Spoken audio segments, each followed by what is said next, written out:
देखो ध्यान दो, अच्छा क्वेश्चन है। क्या है देखो, find number of ways in which 7 person sit around A round table if all not have, देखो ध्यान दो, all not have same neighbours in any 2 arrangements.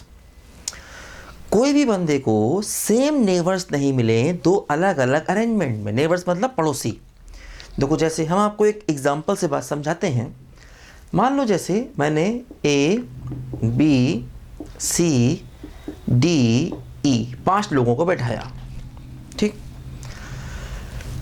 अगली बार देखो मैंने क्या किया, इसको ऐसे कर दिया, ए यहीं रखा, बी यहाँ ले लिया, ई यहाँ ले लिया, ठीक है, और सी यहाँ ले लिया, डी यहाँ ले लिया। क्या हुआ देखो, ये जो हमारा क्लॉक वाइज था A B C D E, अब यही एंटी क्लॉक वाइज बन गया A B C D E. लेकिन देखो क्या हुआ, ए के पड़ोसी अभी भी बी और ई थे, अभी भी हैं।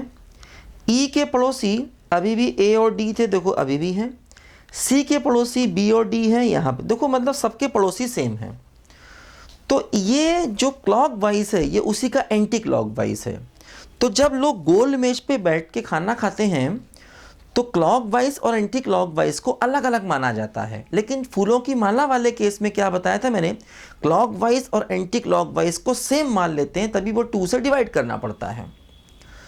तो फूलों की माला वाले केस में, गार्लैंड के केस में क्लॉक वाइज और एंटी क्लॉक वाइज को हम सेम मान लेते हैं, इसलिए वो 2 से डिवाइड करना पड़ जाता है। लेकिन जब लोग राउंड टेबल पर बैठते हैं तो क्लॉक वाइज और एंटी क्लॉक वाइज को अलग अलग माना जाता है। मतलब राउंड टेबल पर जब बैठेंगे तो दोनों अलग अलग केस।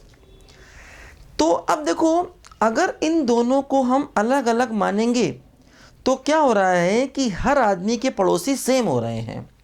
अगर इन दोनों को हम अलग अलग मानते हैं तो हर आदमी के पड़ोसी सेम हो रहे हैं, और कह रहे हैं कि हर आदमी के पड़ोसी सेम ना हो। तो इसका मतलब अब हमें इन दोनों को अलग अलग मान के नहीं चलना।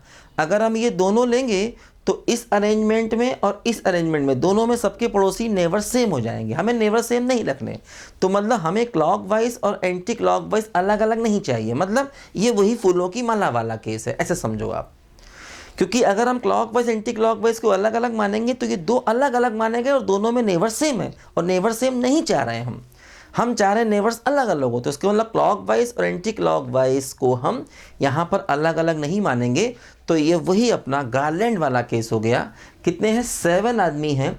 तो 7 आदमी अगर बैठेंगे और clock wise anti clock wise को अगर हम, ठीक है, अलग अलग ना माने तो क्या होगा, 7 - 1 का फैक्टोरियल अपॉन 2, तो 6 फैक्टोरियल बाई 2, है ना। यही हमारे क्वेश्चन का फाइनल आंसर आ गया। मतलब यहाँ पर वो वही गार्लैंड वाला केस लगेगा, n - 1 फैक्टोरियल बाई 2 वाला केस। ठीक है, ध्यान दो, अच्छा क्वेश्चन है, इसलिए मैंने कहा था, क्योंकि ये बच्चे समझ नहीं पाते हैं लैंग्वेज क्या है। तो ये वही अपना गार्लैंड वाला केस है, आप इसको ऐसे समझिए। लिखो बच्चों ध्यान से इसको।